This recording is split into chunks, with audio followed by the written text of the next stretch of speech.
Good afternoon, everyone. I just wanted to briefly welcome you. My name is Marlene Kowalski-Braun, and I'm the director of the Women's Center.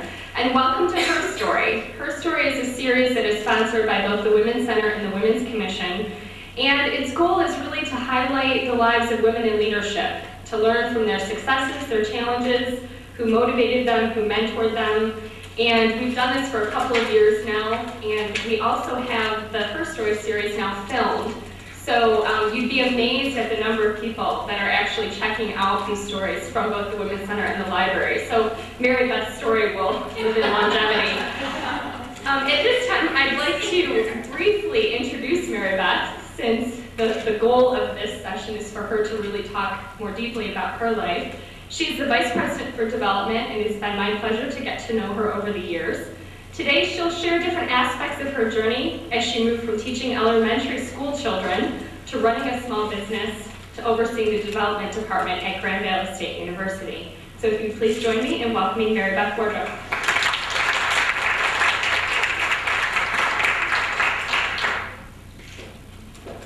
Good afternoon. When I received this kind invitation, I was just humbled. I had nightmares that I would be here today all by myself. I have a huge family, and I thought, well, maybe I should call my family and see if they come in here, but then maybe they might want to hear what I'm saying about them. I'm really humbled by your interest. And I'm touched that you took time out of a busy day. I have to tell you, and I have to admit, I've only heard one or two of these, and I have been touched when I've been here, so thank you all so much. You know, they say a picture is worth 1,000 words. So today I sort of put 10,000 pictures together. And I'm going to go through these pictures quickly so that when I go through my story, I'll have a picture of who I'm talking about. And if you don't know, then just raise your hand and ask, and I'll point to the person. But Marlene, if you want to pass these around. I staff did this, and I would have never okayed the picture on the front. I try to be cooperative with this.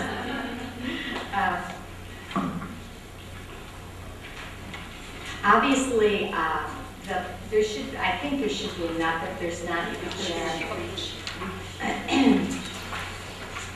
The first picture after the first page is my mom and dad. And to me, this is really a special picture. My mom died of emphysema 10 years ago. My dad just died this July. And it's been a difficult journey. I feel like an orphan. We're one of 7 children, and I feel like an orphan, and I've never felt like that. I felt like I've always come from this large family. These are my 4 brothers. There are 7 children, and they delight, absolutely delight, in telling everyone that I'm the oldest. And after seeing that picture on the front, I'm going to definitely go see my friend Dr. Moore. It's even worse when I have my glasses on and I can really see the picture on the front. But these are my 4 brothers. This is my brother Mark in the blue. My brother Tim is in the white, and he's a dentist. My brother Craig, there's 20 years difference between the 2 of us. And then this is my brother Jeff. And my brother Jeff was sort of like the Joseph of Technicolor. He was sort of the favorite child in the family, so we give him a really hard time. If you go to the next picture, there's my brother Jeff when he had hair. And you know, they can tell me that I'm the oldest one all the time, but at least I have hair. And my sister Jeannie is next to my brother Jeff. She's the one that's younger than I am. That's myself in the middle and my sister Terry. There are 7 of us. This delightful man right here is my husband John and myself. And if you go to the next page, they're the 3 men in my life. Scott Wardrop is our oldest, John Wardrop, my husband, and then Brett Wardrop. And you're going to hear about Brett Wardrop. If you go to the next picture down, that's Scott and his lovely wife, Cherie. I'm going to tell you a secret. The Wardrop family does not do girls. 200 years, the Wardrop family has not had a girl. And I told my husband at a dinner party last night, if I would have known I would have had second thoughts about my or I would have adopted if I would have known. It just came out in the last 10, 15 years. That's our second grandchild, John Driscoll Wardrop. He's named after my husband. I'm going to tell you something. These children here, I call my for-profit children. They work for money. These children here are my non-profit children.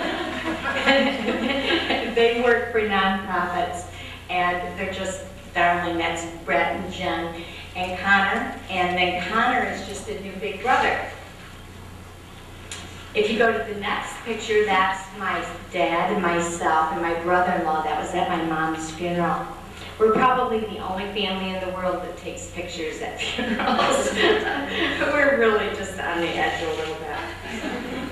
And then my husband with our first two grandchildren. And a picture of me at Aquinas. Okay, here we go. I'm going to talk about 5 main points. My career path, pillars in my life, success, interesting gifts. I think it's always fun. I'm in fundraising. So I should really say that. Some of you, I am in fundraising. That means that we go out and ask for big gifts. So I thought it'd be fun for you to hear some stories about some interesting gifts and how I either had it knocked or it was all in the bag, or else I was flying in and I was risking a little bit.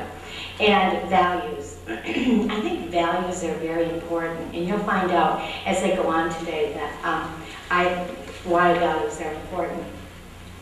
You know, as I thought about this, I wish I were up here and able to say that the reason I went into fundraising was because I came from a very wealthy family, and that I was part of a family foundation, and that we were able to give gifts away to nonprofits who were really needy. That's always been my dream, but the reality is very far from that true. The reality is not that way. My family is very middle class, maybe even at times lower middle class. I did see my family give money every week. We'd go to Mass and put money in the collection box, but that was about it. As I reflected on my career path, I thought, you know, what would some young students want to know? I wish I could say, first do this, second do that, and third do that. But I think you have to be flexible. I think you have to be open. I think you have to listen to people and have mentors. And there's always a but. You know, I have a lot of friends who would say, I would love your job, but I don't want to go out every night. But I don't want to have to work as hard as you do. But I want to play golf twice a week. But I want to travel with my husband.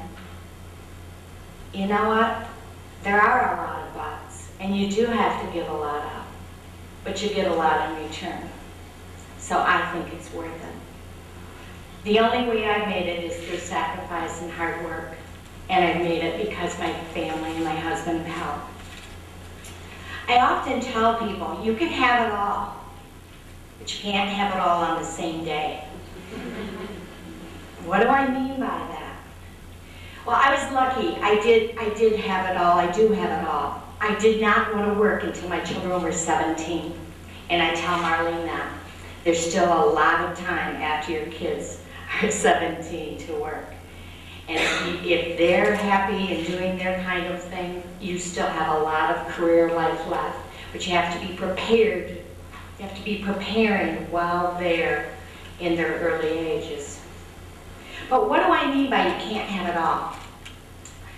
I think you have to take charge of your own life. You have to set your own priorities. You have to decide on this given day, what are my priorities?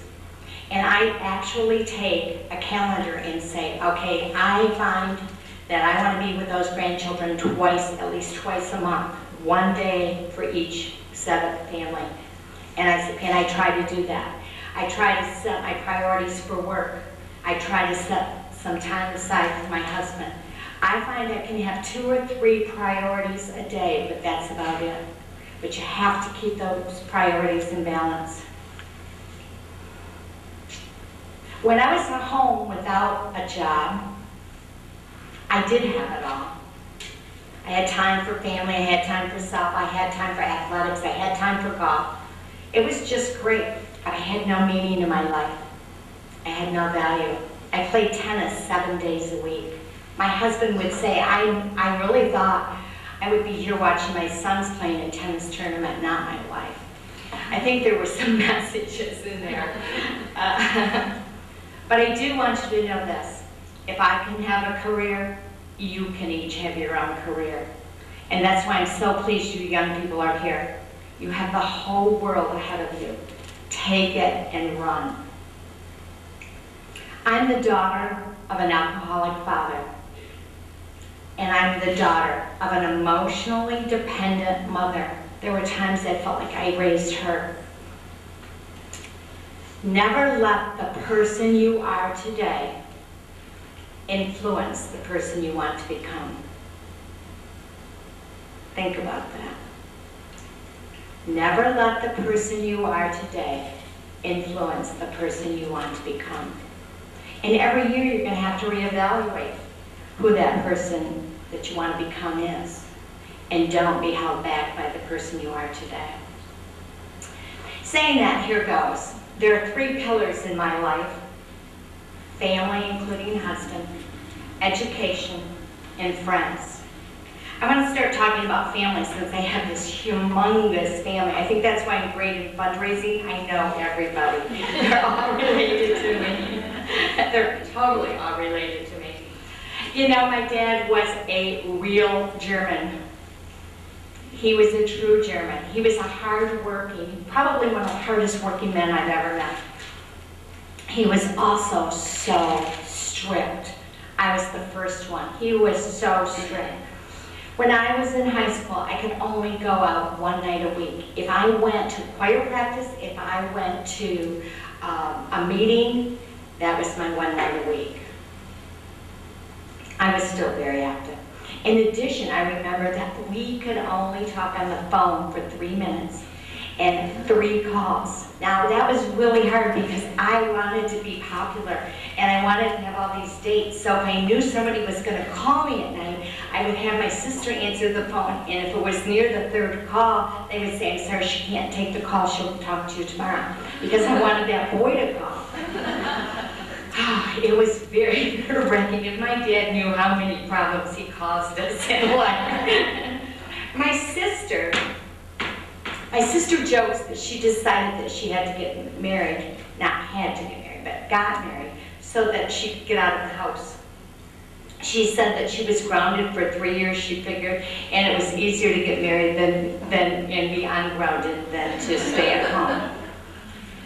My father gave us very little approval. I think that was the German way until I became an adult. And I have to tell you, when as an adult he would tell us how proud he was of us, it would make us all cry and be so pleased that he had at least said it before he died. My mom was a warm French and Irish descent. That's where I get my tears, from those Irish people. But she was adopted into a wonderful Italian family in Grand Rapids. They used to kid, and I don't know if they were kidding, that it was an Italian mafia, but who knows. She never worked outside of the home. Never, ever, ever. She would do anything for anyone. She was always taking food to people. Here we were, a family of 7 children and 2 adults, and she was always making food to take someplace else. And it just felt like, all the good food went out of the house. And she was always giving our clothes away. I always had to work for my own clothes, and I would come home and my closet would be cleaned out, and I'd say, "Where are those?" And she'd say, "Oh, those people needed them much worse than you do." So I think that's why I've become a clothesaholic. I have to see a psychiatrist about it, but I'll do that when I have more time. My mom was very needy, and I think it was because she was adopted as a child. And she had a difficult time making decisions and dealing with problems and so forth. And there were times that I remember in my life that I really resented it. because she would ask me how to solve a problem, and here I was 8 or 9 years old. I thought, my gosh, you know. I remember thinking, oh my gosh, why is she asking me this? I'm her daughter. And I would say to her, well, go ask somebody else. You know, I don't want to deal with this right now. So she was very needy. Now on to my brothers and sisters. I have a great family, as you can see. They're just terrific. My sister Jeannie Terry and myself started the Paper Bag. We had a ball. We would travel to Chicago, we would travel to Atlanta, we would travel to New York, and we started it from scratch. I'll get into it a little bit about the troubles we had with the bank later on, but it was just so much fun. My brother Tim was the dentist, and some people in this room go to Tim. He has one of the best dental practices in West Michigan, and he's on the board of dental, and he's also on the board of several banks here in Grand Rapids. My brother Jeff was CEO of D&W and is now chairman of the board. And he and my sister-in-law started the Children's Museum, which we're so proud that they did because it's just a great asset. When I'm spending one of my days with a grandchild, it's either the museum or the Children's Museum or the Meyer Garden that we just love to go to. My brother Mark is with General Motors in Lansing, and they used to live right next to Mark and Elizabeth Murray, so I knew all about the Murrays before they got here. And then my younger brother, Craig, he's the wild one. It just annoys the heck out of me because I couldn't do anything, and he did everything, but he is with D&W. On to my children. My boys brought two beautiful girls into my life, which I will be forever grateful. It's so nice to have some girls around the table. Scott is in Chicago with Merrill Lynch. His wife is with Smith Barney. They have one darling son. Brett and Jennifer. Brett and his wife Jennifer. Brett works for the American Heart Association. Jennifer works for Spectrum Foundation, and she's with the Children's Miracle Network. But she was with the American Heart Association, and I'm going to tell a story in a minute that you'll understand why I'm so proud that they were both with the American Heart Association. Brett and Jen have two children, Connor and Devin. These are my nonprofit children. So they work for nonprofits. My other two children work for profit, and their lives are like the difference between day and night.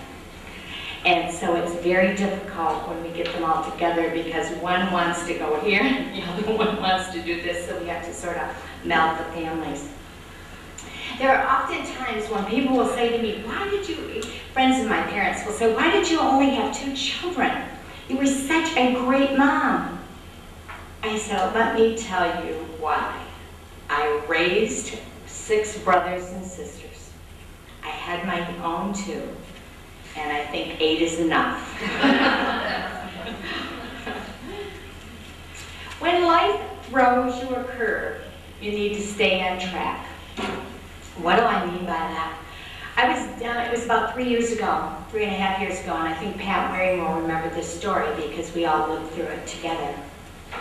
I was down in Florida, and we'd had a huge week of doing fundraising from Grand Valley State University. And Jen and I decided to stay down on that Friday night and just enjoy Saturday. And it was Saturday night, and we were out having a lovely, quiet dinner together, which that happens very seldom. Having a glass of wine, the phone rang, and we don't usually have our phone on, but we were expecting some news. We had our first grandchild. And so we were so delighted. We were so excited. And so we said, well, we're flying home tomorrow. We'll be there. We'll come right from the airport to the hospital, and we're looking forward to holding this beautiful new little boy. We went back to the hotel, packed, and we're getting ready to tune the lights off because we had an early flight. And we received another call. This darling grandbaby was in intensive care. He had heart problems. And we were up all night long. We were up calling family, we were up talking to doctors, we were up deciding whether or not we should have him baptized first thing in the morning. We were up trying to figure out if we could get on an earlier flight. We were up calling the priest. We were everything. We were so bad that when we were in the airport in Palm Beach that a lady came up to me and overheard me talking to all my family on the phone and said, "We're praying for you." And I mean, a stranger in an airport, that was pretty dramatic. When we got home, we found out he had transposition of the great arteries. That means that all of the arteries on one side have to be moved to the other side, and all the arteries on the other side have to be moved. They were talking about airlifting him down to Ann Arbor. It was an even windier day than it was today, and so they couldn't do that. So they had to send a team of doctors up to get Connor. I have to tell you, if you want to be humbled by a situation, you really are humbled. But my point is, you need to stay on track. You need to put your priorities of your family first when it's family first. And then when it's business first, because that's the way it needs to be. And people said to me, "I just can't believe how you could do that." And you have to do it. That's life. If your family needs you, your family needs you. When your career needs you, your career needs you. Sometimes you can juggle too. Thanks. And I did stay on track with the university, but I was with my family during this. We did take him to Ann Arbor. We had one of the best doctors in the nation. He is doing just fine. There are times that I just figure, I don't know if he has added energy to call him, that he's been energized by the energy battery bunny, but I swear to God, he is just the best little thing, and we call him our miracle child. Now you know why Brett and Jen were both with the American Heart Association, and now Jen is with Miracle Network, and she is probably one of the most empathetic fundraisers there is, because she's lived it. Well, we had our latest little curve. He's about, you saw his picture, he's about 3 months old now. They had done genetic testing, and they said there's no chance in the world that there would ever be a little problem. Well, he has a hole, Devin has a hole in his heart, and we're working through that little problem too. But I tell you, I took care of both of them Monday night, and it is just the joy of my life. So we're working through it. We don't think he'll need to have surgery. He wasn't thriving for 3 months, but he's starting to thrive now. He is still at the lower 10% and very tiny, tiny, tiny. But they think first they're going to get the feeding problems taken care of, and then we'll be on to that. My husband, John, he's one of the supportive men I know. Anytime I was going through all of this, going back to school, everything, he was always there for me. He's still always there for me. If we have events at Grand Valley, he's here 3 or 4 nights a week. He's just terrific. In your career, this is my point, in your career you need a support system. And for me it was my family and it was my husband. I'm going to tell you it comes with warning labels. Sometimes your support system can sabotage you. They can say things that they don't even realize. My mom and my sisters would say, "Why do you want to work? Why do you want to work that hard? Why do you want a career? Why don't you just stay home and play golf with us?" They didn't know what they were saying, but they, they weren't comfortable with what I was doing or where I was going. So make sure that your support system really is supporting you. Make sure they're not sabotaging you. Make sure they don't have a negative influence over your life. My second pillar is education. I can't say enough about education. Education is the answer. That's why I'm in fundraising and education. If you have an excellent education, nobody can take it away from you. Nobody. It's like an insurance policy. I remember once we lived in New Jersey, there was this woman whose husband made $500,000 a year. He left her. She had nothing. I would take money out of my grocery bills to buy our kids shoes. With that point, it was that point in my life, I knew I wanted to be something. I didn't want to have that insecurity in my life. I always wanted to know that I could take care of myself. This woman never thought she would be left without anything. Her husband would go from one state to another. If you live in Jersey, it's really easy. You go to New York, you go to Connecticut, you go to Pennsylvania. You just keep moving and lawyers can't get you. I started my education very early. I was 4 years old, went to full all day long to school at Mount Mercy Academy. Mercy nuns. I stand up straight when I say Mercy nuns. Brown serge uniforms. Walked in a straight line. No talking in the hall or no talking almost any place. And all girls. When my parents moved to Ada, Michigan, from the west side, it was like moving to another country, another world. I attended Forest Hills High School, or Forest Hills Junior High. There were no uniforms, regular clothes, talk in the hall, chew gum. I didn't have to walk in a straight line. I thought the world, I really had the world by a tail, but I have to tell you a story that happened. It was 8:45 that first morning. I was in my first class. They were calling roll, A, B, C, D. I was really excited they were going to call my name, and here I am at Forest Hills, and I'm not with those nuns anymore. And the assistant principal walked in. I stood up and said, "Good morning, Mr. Smith." Nobody in the whole class stood up. And I thought, what the heck? You know, I didn't know that in a public school you don't stand up when an adult walks into the room.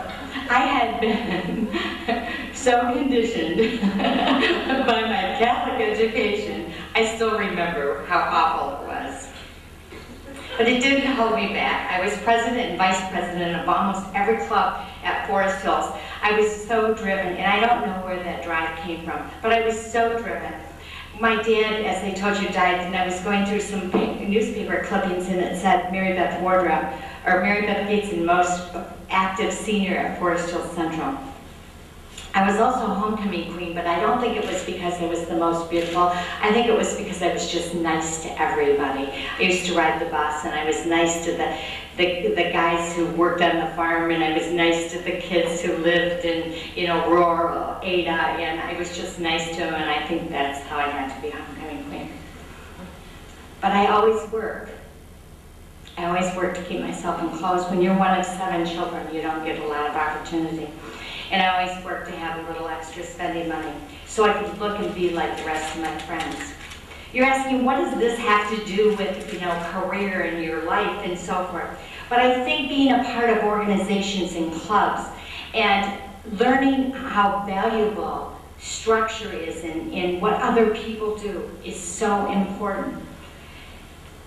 I became so focused, and I became deliberate, and I had a real desire to succeed, and I don't know where I got it. I think I got it from friends. I think the people that were my friends, I really absorbed those kind of desires. One thing I want you students that are here to understand, it's not the big steps you take every day. It's not the big steps. It's the little steps you take each and every day that add to your success. It's just like exercising every day, getting up and doing it. 20 minutes is a lot better than trying to do it for half an hour on the weekend. So I think that's an important point. I went on to Aquinas College and discovered hard work. A liberal arts education is the answer. If you have the foundation of an education, you can do almost anything. You can teach yourself how to learn, and you can go on from there. I had 3 majors: sociology, English, and psychology, with a focus on elementary education. Because my dad was from a culture, German culture, he didn't believe in education. He didn't believe women should go to college. I had to put myself through school. I worked to put myself through school. I worked to keep myself in clothes. When I went back to get a whole business degree, when John and I were married, I paid for that because I didn't want him to pay for that. When I was at Aquinas couldn't afford to send me to fundraising classes. I paid for that. I had paid for every bit of my education. And I wasn't rich. But education is an opportunity. It's something that you'll never regret. It's worth paying for. My 3rd pillar, friends and mentors.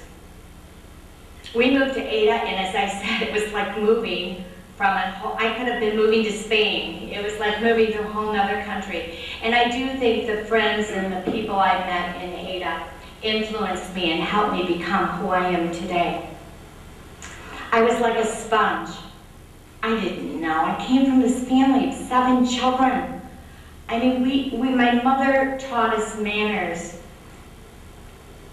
And my mother had class, but I learned so much from the people I was around.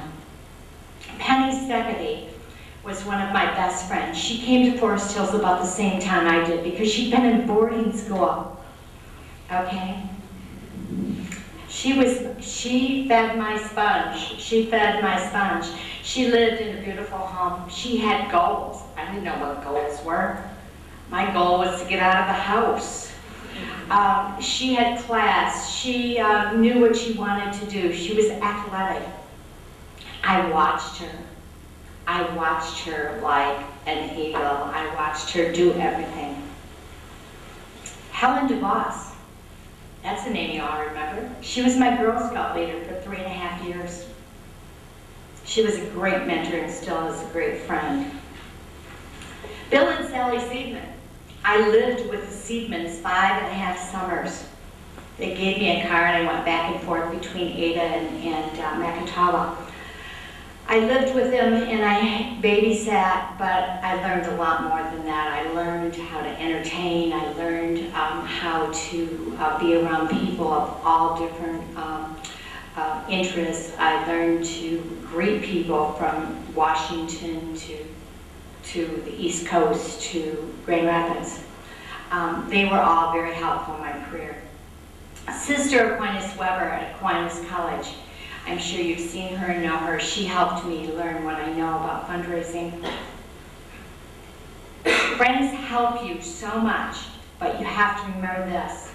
You have to help people as you continue to go up the ladder. And I have to tell you, there are times that I could be helping somebody or meeting with somebody every day, but it's so important to give back. What is success? I heard the definition of success is when preparation meets opportunity. Some of my opportunities, I have to tell you, didn't look like opportunities at the time. My first job was teaching elementary education. Monsignor Murphy with a bro came and said to me, "We need you at Holy Name." Oh, I think I was making $4,000 a year and spending $3,000 on children that needed haircuts, shoes, everything else. It was tracked. I had IQs from 68 to like 81, 82. It was very difficult. But it was an opportunity, and I did learn, and I did stay there for 3 years. Starting my own business. You've already heard a little bit about it, but it was a great opportunity, and we had so much fun. But the process taught me skills, perseverance, persistence, hard work, dedication. I mean, you had to research. It was so much fun, but it was an opportunity. I think I learned the most, though, from volunteering. And I have to tell you, I am a big advocate of volunteering and getting in there and helping. Our son, we made him go to Merrill Lynch in New York City and volunteer. It cost us a lot of money. But he was there doing an internship in New York City for 2 summers in a row. He was the only person from Denison University who had a job within 3 months of graduation. And it was the best thing that's ever happened to me. So you students, I have to tell you, volunteer your way to success. It can happen. I volunteered doing fundraising for churches, PTOs, and cystic fibrosis, and you'll hear in a minute why cystic fibrosis. You can tie the 2 strings together.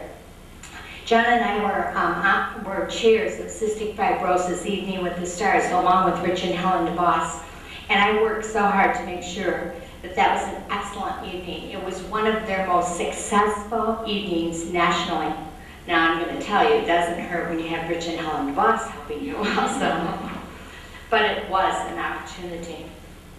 My career at Aquinas College, I think I prepared for that interview for like 2 weeks, and I did get the job. I was interviewing as a coordinator or a liaison for a career development position which you'd go out into the community and put interns in different companies. I loved it. It was great.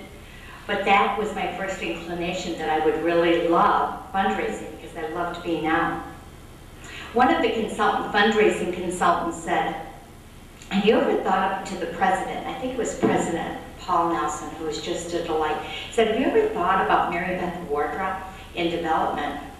She's out in the community, she networks, she builds relationships. Have you ever thought about her in that position? And he said, no. Well, the rest is history. Because I had community involvement, because I had the ability to work as a team, and these are all skills that I brought from all these other positions that I had that really weren't opportunity. They were just sort of hard work. But those kind of things are so important to your career. You know, you all bring your own gifts, but you have to know what they are, and you have to build on your own gifts. You have to just bloom where you're planted.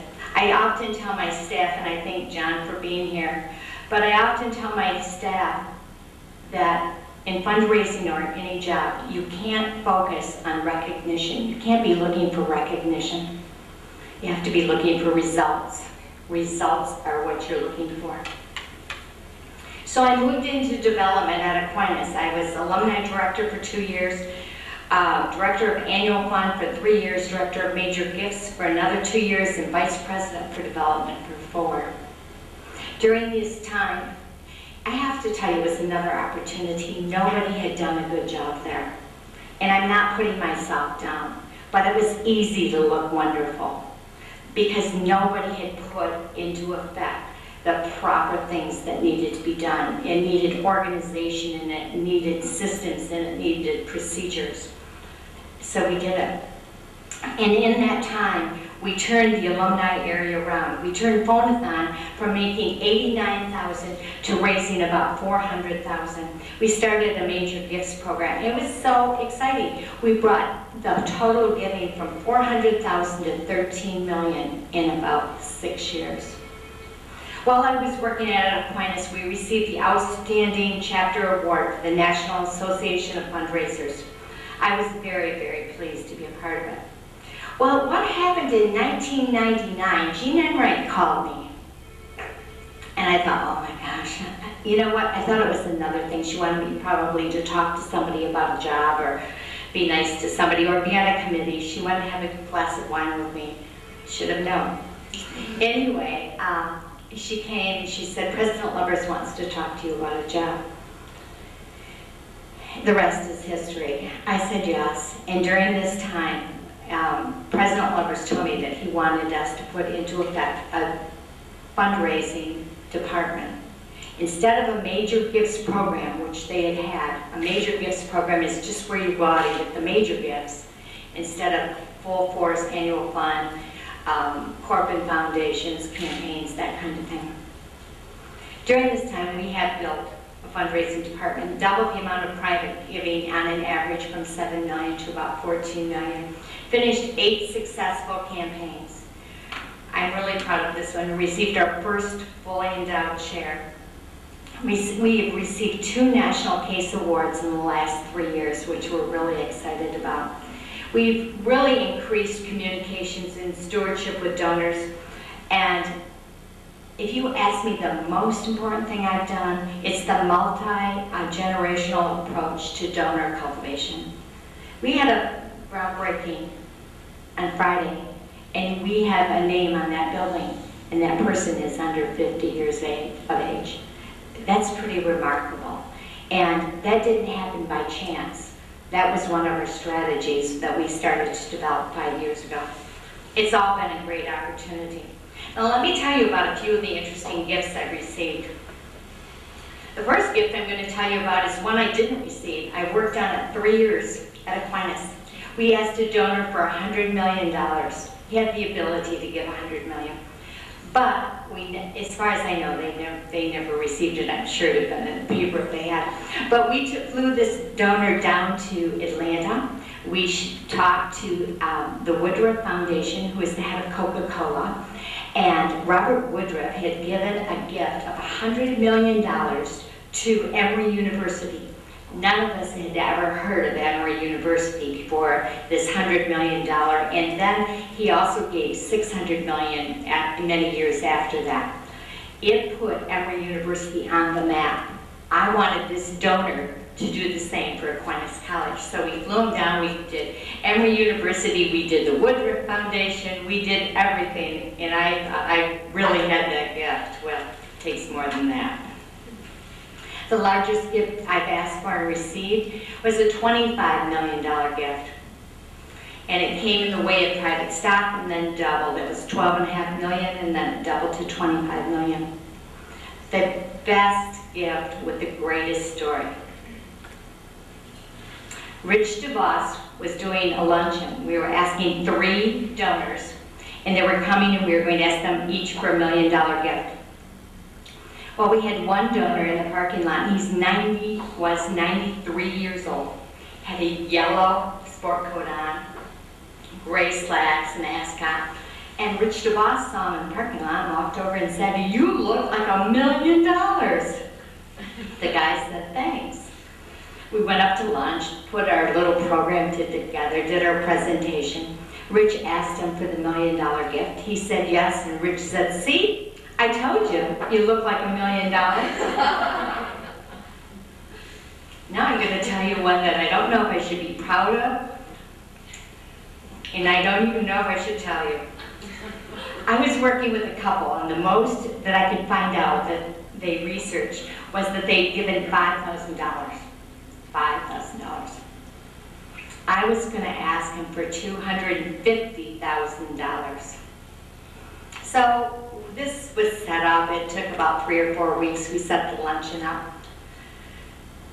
President Lovers called 45 minutes before the lunch, and he said, "I don't think we should ask for $250,000. I think we should only ask for $25,000. My heart just sank, my stomach sank. I thought, oh, I really wanted $250,000. I think they had the ability. What am I going to do? It seemed like I was on the phone with him and couldn't talk for like 7 minutes. I was speechless, and I said, "I need to think about it. I'll tell you when you get down here for lunch what I think we should do." So I thought about it. And he came in and I said, "I really think we should go for the $250,000. They can always say no and give us $100,000 or whatever, the $25,000 you want." We asked them for the $250,000 and they went out of the room, and Don said to me, "I certainly hope they come through this." So this is either the biggest surprise or the biggest risk of my life. And obviously I'm telling you the story. We did receive the $250,000, but I have to tell you, I was almost throwing up that. What am I most proud of? I've already told you. That's the Stuart Padnos endowed chair.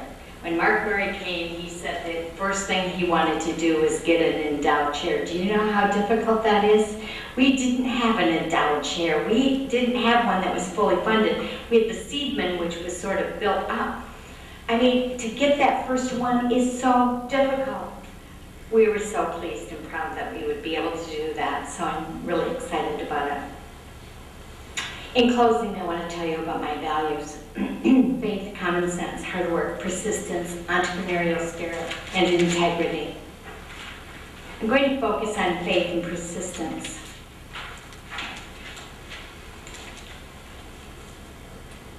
I learned at an early age that you celebrate the good and give the bad to a higher being, whether it's a him or her, whatever your higher being looks like. There are some very difficult times in my life. When I was 7 years old, my father had a nervous breakdown, or started having a nervous breakdown, and relying on drinking. And he was relying on the drinking to mask the problem. This went on for about two and a half years. It was an awful dark time in my life, and I remember it very clearly, and here I was, only 7. My mom as I told you, was very needy, but she tried her best to protect us from the problems. But you know, when there's a family problem, children know. They know what's going on. You really can't protect children from it. He would have one drink after another, and like most drinkers, most alcoholics, he would try to hide it, and the only person he was hiding from was himself. After about 2 years of this awful, horrible, horrible problem, my mother said, it's either us or the bottle, and you just need to just leave. Fortunately for us, my father found help. He was hospitalized for 2 months, and went from being a total drunk to a sober individual for the rest of his entire life. My father's faith helped him, and it helped us. My father regained his life, and we regained our future. I often wonder what my life would have been like if he hadn't stopped drinking. And when he died this July, I realized that our family, there are 2 or 3 of us who know and have experienced this problem, and the rest, their life is totally different. So it's like we have 2 families, because not everybody experienced the same set of circumstances. And as the oldest, I didn't want to dwell on that, because it's not fair to them. They didn't know that part of my dad, and it wasn't fair. But I did tell them. Somebody said, why haven't you shared that with us? And I said, if you want me to talk to you about it, you come to me and we'll talk about it at a different time, because not everybody may want to know about it. So that's the way I handle it. But I do have to share this, that when you are in that kind of a situation, get rid of the baggage. I don't care how you do it, but get rid of it. See a counselor, talk to somebody, give it to a higher being, but get rid of it. Because my sister, who's the next youngest, hasn't, and it's affected her life. And you can't accept opportunity in your life if you're carrying around a bunch of stuff. So you have to open yourself up, get rid of it, and be anew, and be fresh, because I can tell you my sister is still carrying it around. Now on to common sense. As I told you before, surround yourself with positive people, not negative people. It doesn't do any good, and they really hold you back. Hard work, don't be afraid of hard work. I work 12 to 16 hours a day, and it just energizes me. Success, I think, seems to be largely a matter of hanging on when everybody else has given up. So if you keep hanging on, you're going to be the winner. Just keep going for it. I don't care how many times you have to go for it. Persistence. I know I don't have much time left, but I do want to tell you this story. Nothing takes the place of persistence. Talent will not, genius will not, education will not. Persistence and determination are very powerful. My dad would tell me, if you fall 7, just get up 8. And that was the German in him. I mean, if you fall 7, just get up 8 and the problem is solved. Well, persistence gave me my son back. Persistence gave me our son back. We moved to New Jersey before Brett was even born. Scott was 2. We moved to New Jersey. It was like moving to another world, but I loved it. It was a great experience. We had Brett 2 years later. Brett started having difficulties right from the very beginning. He had a hematoma, he had a kidney problem, he had problems eating, he had projectile vomiting. He was only 12 pounds a year, and he was in the hospital 55 times before he was 3. It was awful. One night, John was in Europe, and we were in the emergency room. John's in Europe, I'm with a 2.5 or 3-year-old, and then I have this baby. And this doctor told me, I'm a specialist on cystic fibrosis. This child has cystic fibrosis. I said, he's been tested twice. He does not have cystic fibrosis. We don't know what he has, but he doesn't have it. I went from doctor to doctor. I would research doctors, hospitals, treatments, and this was before you had the internet. It was so bad that one time I tried to put him into Boston Children's Hospital without a doctor. I don't know what I was thinking about, but I tried it. Our son was failing to thrive. He was only 12 pounds at a year. People would come up to me and say, "Oh, you're the newborn." And I didn't even go into it. I didn't even tell them. Doctors and nurses started talking to me about institutionalizing him. It was like a wake-up call. I knew he was sick, but I knew he wasn't brain damaged, and I knew that he didn't need to be put in an institution. With that, I went to all my friends who were doctors, and I asked for the best diagnostician they could find. We put him through just one test after another and found out he had celiac disease, malabsorption. This baby was starving to death. He had those little legs with this distended stomach. Now I can see it. He was allergic to glutens and wheat. I fought to bring his health back. We put him in the proper kind of education, and we put him in Montessori school, and he couldn't even walk. He was crawling around, and he was really behind. I gave him a chance. We gave him a chance to fight for his life. We didn't put him in an institution. I was persistent. He didn't have cystic fibrosis. He had malabsorption. He had celiac disease. And we got his learning, once we got his health back on track, we got his learning back on track. I have to tell you, my entrepreneurial spirit, you've heard, we went from bank to bank to try to build my business. They would say, "Oh, sure, we'll give you a loan. Just have your husband sign." No, we don't want our husbands to sign. "Just put your house up as collateral." No, we don't want to do that. We started our business on a shoestring, and I'm glad to tell you it's still out in Ada, it's still running. We sold it, we made money on it. It's so exciting. And I see some of those bankers today, and I just want to tell them, we showed them. Being a risk taker is a great quality, and I've learned only those who risk going too far will ever know how far they can go. But of all those values, integrity is something that I hold very dear. And I would leave any job in the world if they asked me to do something that I didn't think was the right thing to do. In closing, don't forget your 3 pillars, because if you have those 3 pillars, family, education, and friends, you'll have everything in the world. Thank you so much.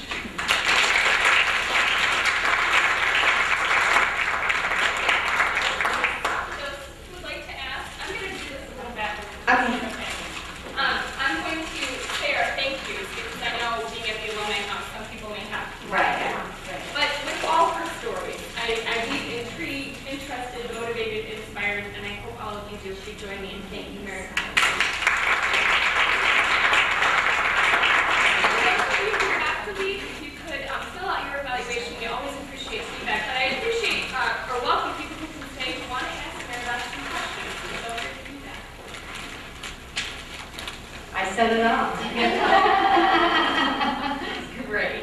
Thank you so much, all of you, for being here. It was so much fun. I loved it. Thank you.